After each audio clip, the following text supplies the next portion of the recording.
La parole est à vous. Exprimez-vous en direct sur des sujets d'actualité ou d'intérêt commun.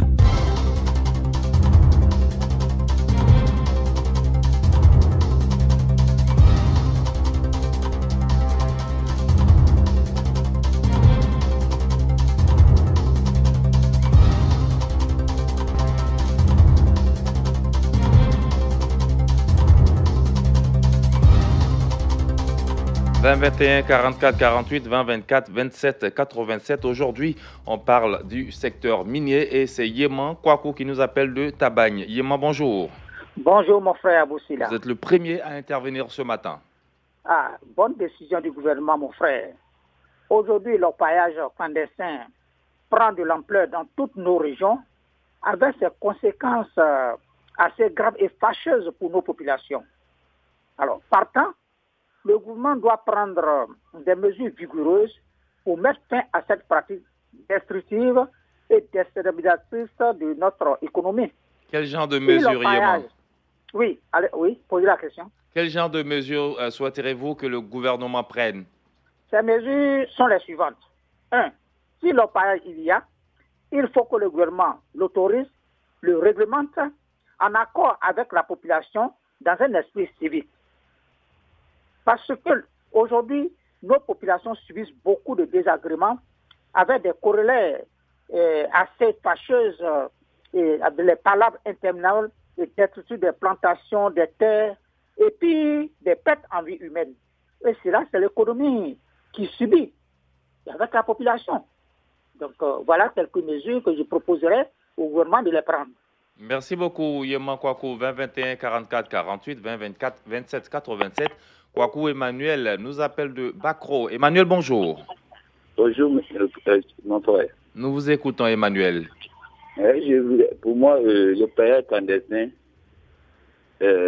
vraiment, il faudrait que l'État prenne une décision ferme si ce travail-là, vraiment, ça pénalise l'économie ivoirienne. Et puis, je pense savoir que tous sont venus ces pays clandestins.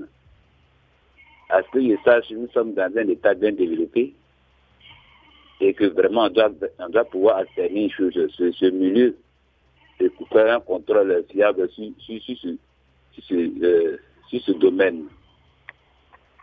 Par ailleurs, s'il y a quelque chose à faire, il faudrait qu'on puisse recenser tous ceux qui font ce travail-là pour pouvoir les canaliser et leur fixer un quota s'ils sont vraiment prêts pour faire ce travail. En fonction de ça, l'État pourra bénéficier. Mais si on n'arrive pas à mettre la main sur tout cela, comment faire pour pouvoir... surtout qu'ils sont dans la clandestinité, c'est pour cela qu'il est difficile de mettre la main sur eux. Oui, il faudrait qu'on les recensie. Ils sont en Côte d'Ivoire, ils ne sont pas en dehors de la Côte d'Ivoire. On les connaît. Bien compris, Emmanuel Kwao, 20 21 44 48. On va faire un tour sur notre page Facebook avant de poursuivre avec le standard. Clovis Kwame Kwangi, il dit « Voilà encore un sujet qui révèle du non-respect des lois prises. L'orpaillage illégal est interdit en Côte d'Ivoire. J'ai vécu cette situation d'orpaillage illégal dans un village dans la région d'Alépé. Des personnes sont venues d'un peu partout sans aucune autorisation et ont commencé à extraire l'or sur la Komoué. Les populations n'étant pas de cet avis ont dû mener une résistance à ces personnes qui étaient soutenues par certaines autorités locales qui ont même envoyé des gens pour protéger ces orpailleurs-là. Alors cela s'est terminé par des affrontements avec des cas graves de blessures. Vous voyez les premiers à ne pas respecter les décisions de l'État sont nos autorités, dit Clovis Kwame. Donc la seule solution est le refus de la population qui habite dans ces zones.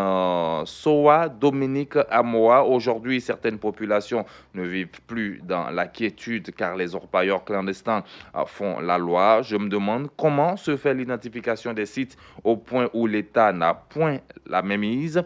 Alors, dans le département de Kounfao, et où ils font la loi, ils tuent dernièrement un gars a été abattu de sang-froid. Alors, je pense que la seule mesure, c'est de fermer tous les sites d'orpaillage clandestin. Roger Nyanjou, c'est un véritable drame que vivent les populations concernées en Côte d'Ivoire. L'exemple type de mon son village à Bafia reste une activité des ressortissants de la sous-préfecture, sinon de la sous-région, au vu et au su de tout le monde. Conséquence, eau polluée, terre exploitée, irrécupérable pendant combien de temps encore, que le code minier vienne déterminer les responsabilités de chaque partie. Sinon, cette activité nuisible d'orpaillage clandestin ruine l'espoir de tout ce qui reste comme terre cultivable. Et si on veut éviter la famine à grande échelle, les temps à venir dans le pays. 20 21 44 48, 20 24 27 87. À moi, Dominique nous appelle de Bassam. Dominique, bonjour. Oui, bonjour, monsieur Silla. Avant vous, nous allons échanger avec Eouman, qui nous appelle de Kofikro. Eouman, bonjour. Bonjour, monsieur Silla. Oui, la parole est à vous, Eouman. Oui, bon, je pense que le point de l'opérateur clandestin est vraiment déplorable. Justement, cette situation est déplorable. C'est pour ça que nous mettons le sujet à votre sagacité. Alors, quelle solution proposez-vous? Ok. Mais la solution, c'est simple. Hein. C'est un problème de l'État. L'État doit prendre ses responsabilités. C'est ce que l'État a fait justement avec le code minier. Oui, le code minier, oui. Nous avons Et puis surtout, cette activité est pratiquée au vu de toutes les autorités. Les gens sont très bien au courant. Même l'État, les services de sécurité, tous ils sont au courant. Mais rien ne se passe. Toujours le problème est là. Donc moi je pense que c'est l'État qui doit prendre ses responsabilités pour vraiment résoudre ce problème. Pour le bonheur de la population. Parce que souvent ici à Kofikro, ça existe. Et on informe les autorités et rien n'est fait. J'allais demander, est-ce que vous allez porter plainte, monsieur Ouman? Non, pas porter plainte, mais je pense que l'État doit prendre ses responsabilités. Mais est-ce que vous dénoncez ceux qui font cette pratique-là? Si. Moi-même, je l'ai fait à deux reprises. À 2 reprises, je l'ai fait. Donc moi, je pense que c'est un problème de l'État. L'État doit prendre ses responsabilités pour vraiment interdire cette pratique. D'accord. Merci beaucoup, Eouman, qui nous appelait de Kofikro. On revient à vous, monsieur Amoa, Dominique. Vous êtes encore en ligne? Oui, monsieur Silla. Rebonjour. Alors, je pense que c'est un problème crucial parce que le pacte, aujourd'hui, coûte la vie à de nombreuses personnes. Je vous donne l'exemple de Kounfao.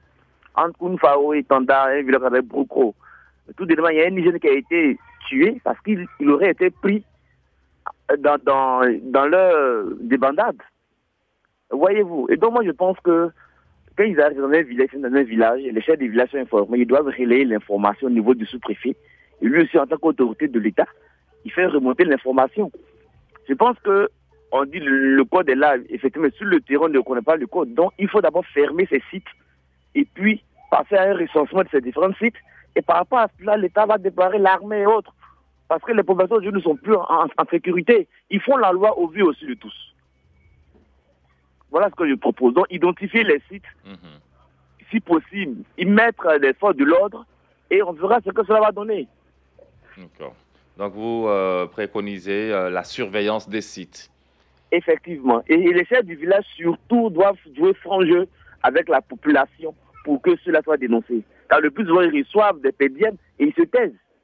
Ok, donc vous dénoncez aussi la complicité de quelques responsables. Merci beaucoup à moi, Dominique. 20 21 44 48. Bamba Bakari nous appelle de Port-Boué. Bakari, bonjour.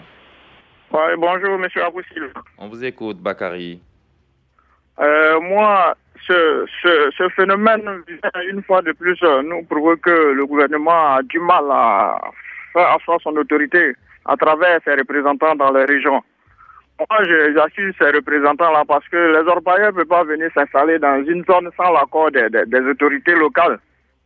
Donc, que l'État prenne des décisions courageuses en sanctionnant ces autorités corrompues.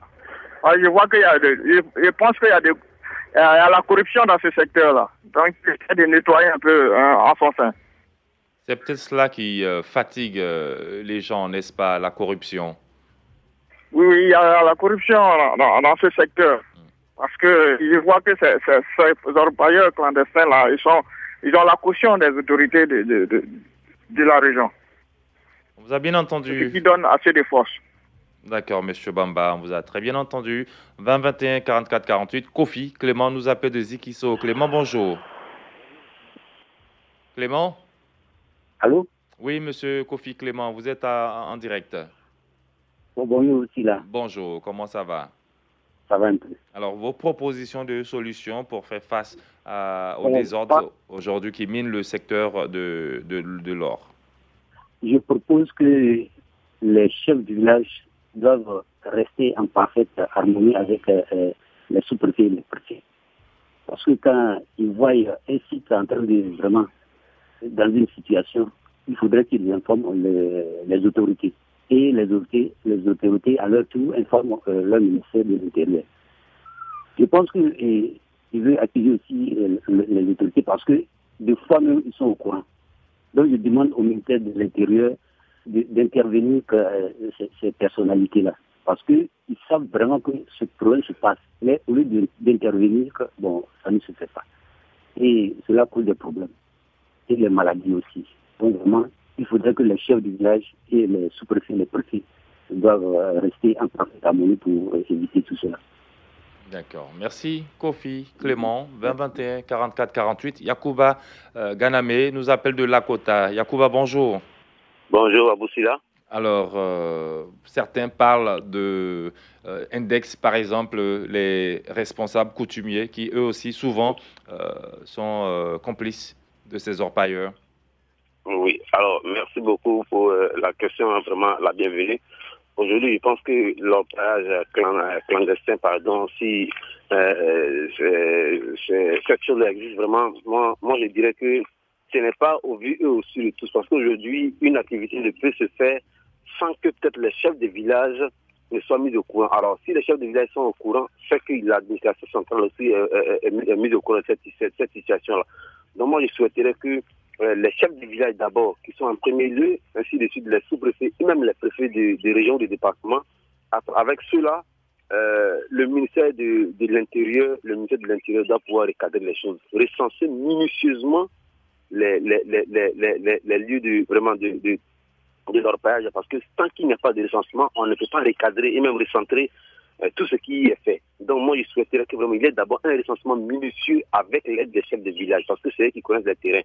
Et quand le recensement est fait, je pense qu'on peut déjà trouver vraiment des solutions face à ce problème. Pas peut-être pour les déguerpis, mais vraiment, il faut que les taxes soient payées. Il faut que vraiment l'environnement soit respecté à travers donc, vraiment ce qu'ils ont fait. Selon vous, encadrer un peu le secteur. Un recensement minutieux, d'abord. D'accord. Merci beaucoup, Yacouba Ganame, qui nous appelait de Lakota. On fait un tour sur notre page Facebook avec la permission de Valentin Kouassi, Serge Béda, Augustin Blacan disait la force est la seule garantie de la liberté. Pour lui, l'usage de la force est la seule façon de contraindre les individus au respect des lois, étant donné que l'orpaillage illégal comporte un mot qui est contraire aux lois dans le dictionnaire Robert. Voilà, donc le phénomène en lui-même est malheureusement parrainé par des gourous qui sont vraisemblablement intouchables. On va faire un tour au standard, donc Valentin, pour prendre Yapi qui nous appelle de Abongwa. Yapi, bonjour. Voilà. Oui, Jerry. Oui, monsieur Yapi, on vous écoute. C'est le gouvernement au courant. La terre, quand les gens parlent, on dit que la terre n'appartient pas aux paysans, que nous vivons sur la terre seulement. Le sous-sol ne nous appartient pas. Donc, tout ce qu'on va faire, c'est pour l'État. Donc, l'État envoie les gens pour tout enlever. Nous souffrons ici. Donc, vraiment, chercher, on ne sait pas qui peut bloquer cette situation. Vous parlez de tout ça là. Donc, c'est à